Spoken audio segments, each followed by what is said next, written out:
Hey everybody, welcome back to another movie review. Hope you guys been enjoying the content on the channel as of late. Checked out another mystery movie tonight. This one, interestingly enough, starts with a PG rating, and then the next two mystery movies after that are actually ratings that go up. So there's one that's PG-13, and there's one that's rated R. So it's not like that they're doing just different varieties of films. It's now specific for the next few weeks.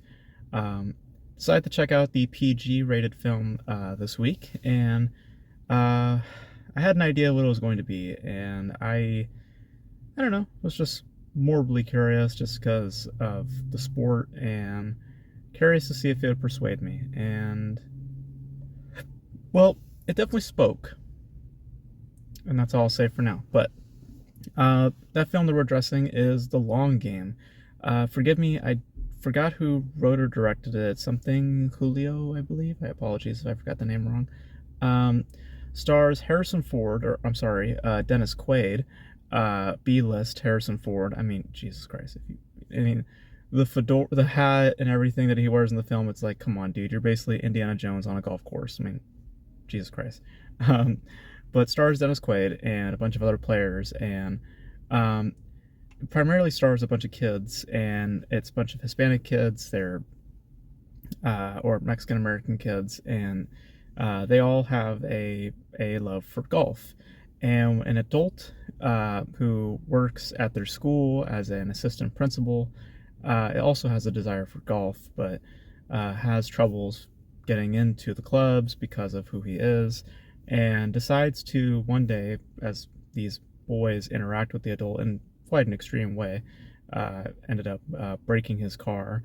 And through that incident, they start to form a bond and eventually form a team to compete in the clubs and establish themselves as their own force, their own entity, and of course they face discrimination and all these other factors while they are participating in golf. And through that, they learn about determination, they learn about just identity, they learn about just morality, and ultimately they learn um, a lot about restraint, and a lot about control, and a lot about just pushing forward, not letting things get to you, you know.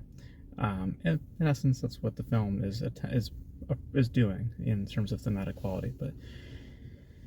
But film wise, what I get is something uh, aesthetically interesting enough. Very uh, bright in color. You know, a lot of the imagery of the film is quite bright, and predominantly so, like bright in coloring. Like the sky is quite blue, the grass is quite green. You know, it's very exposed, and thankfully kind of works to its favor. Kind of gives the film some kind of depth in frame.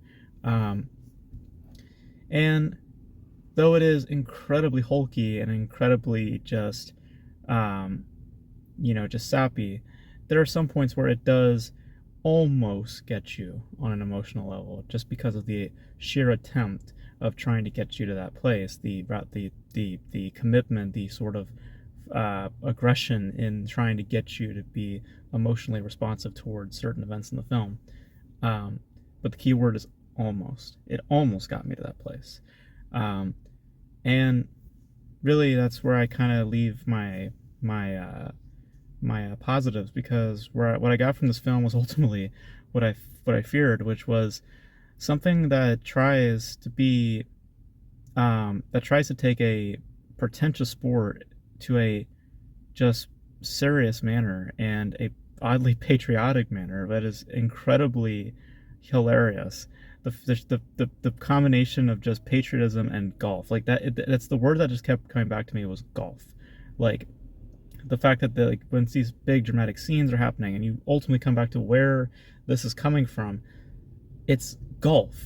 And then you get to the patriotic parts, the parts where they're just like, we stand together, we fight together, all those, like, you know, big moments, this big speech that towards the end, there's this like that whole that whole like patriotic type music you hear sometimes in the background, like you'd hear for like soldiers and whatever like that. It's like, it's golf. It's golf. Like, it's golf. Like like the issue with the film is that it wants to be The Sandlot, but it switches the sport for something just way more pretentious and something way less understanding. Because the dynamic within these kids echoes a lot of The Sandlot. Just they're just they're they're just free spirited sort of manner. They're ultimately just their attitudes just with each other. It very much echoes that of The Sandlot, and that they even have their own little place where they play such sport. It echoes a lot of that of The Sandlot, and then it's as if The Sandlot has a tournament and was also taking itself much too seriously, because what you get ultimately in overall execution is something just fairly cheap. Performance wise, also matches that statement. I found most of the performances to be very, very flat. Um, Especially some of the leads I found to be very wooden. And what you get, sorry, the car just flew by. Um, what you also get narratively is something quite disorienting. Like there's portions of the film that just feel a bit unnecessary, where we just kind of abandon the kids at one point, and then we focus on Dennis Quaid and his friend, and then there's like a romance angle that just with one of the kids that just completely just is a throwaway thing, and where a certain kid ends up at the end just makes complete total like, no sense whatsoever. Like it's trying to build up these little threads, these little plot points, and it thinks that in how it's building it, that there is some satisfaction that can be had at the end, or that there's some expectation for these sort of things to come back in full circle. And perhaps there is, but the way they present it is just odd. Just odd choices in some of the narrative points. But for mostly what I get out of the long game is just a very flat, very just by the numbers, and just pretentious by design of sport. Like I mean, you cannot sit there and tell me that golf is a sport. There's nothing about golf that's a sport. I mean, it is all in. They even say in the film, it's all a mental game. It's not a physical game. It's a mental game. So in that sport, in the term of sport, it's supposed to be a physical exercise. So if it's all in the head, guess what? It's not a sport. It's just for your own self-indulgence and your own fun. Okay? So stop making it sound like it's a sport, because it's not. So that was one obstacle that I had to try to get over, was the fact that this movie is playing with the same mentality that is golf, which is that it plays it up as this, very pretentiously and just like so over the top.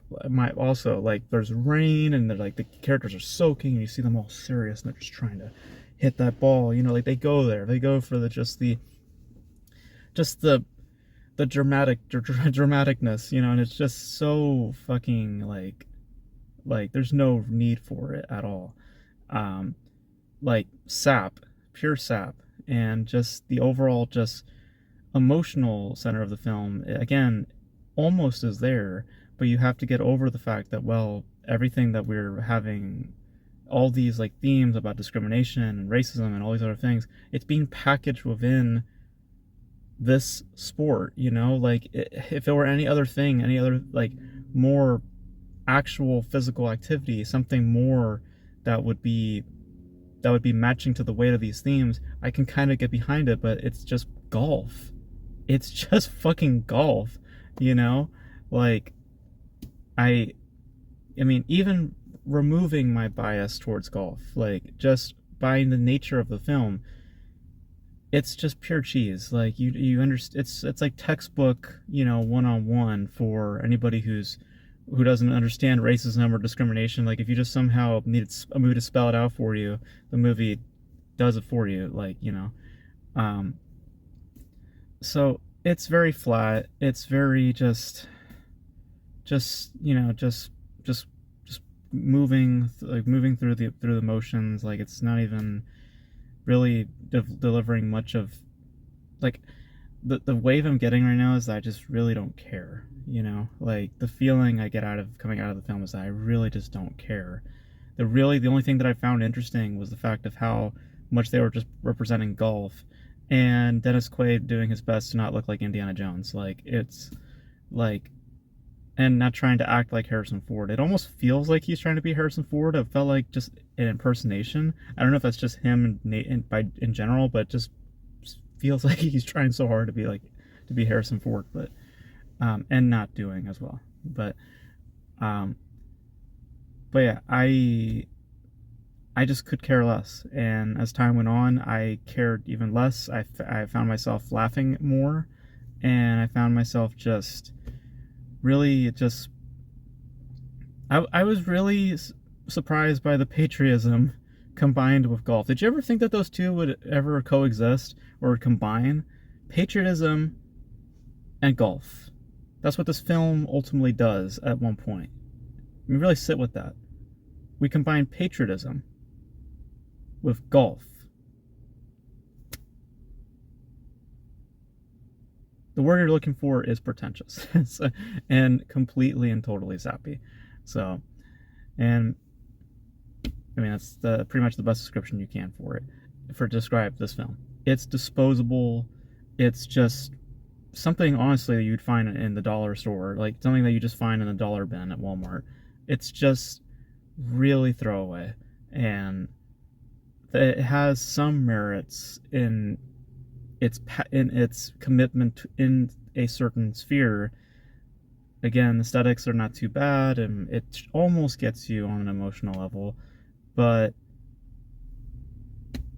the word you're looking for is just golf. It's golf. That's the phrase, the tone of how you describe the film. It's golf. So, and there's really nothing more I can say than that. So yeah. So pretty forgettable, and I could really care less. So, but yeah. So those are my thoughts on the long game. I thought it was just really just disposable. Someone described it best when I walked out, in that their one sentence description of the film, which was this: "It's a golf movie." And yeah, that's pretty much the best phrase you can put it. It's a golf movie. And why should I care? Why should I care about people playing golf? Why should I care about the sport? Why? Why should I care? And the movie doesn't really give me an answer. So yeah. So those are my thoughts on the long game. You guys let me know your thoughts on the long game. If you guys went to the mystery movie this week, let me know your thoughts in the comment section below. Believes it comes out on the 12th, sometime this week. So if you plan on checking it out, let me know your thoughts in the comment section below. And that's going to be it for this video, guys. Thank you guys for tuning in. And until then, I will catch you guys in the next video. Bye.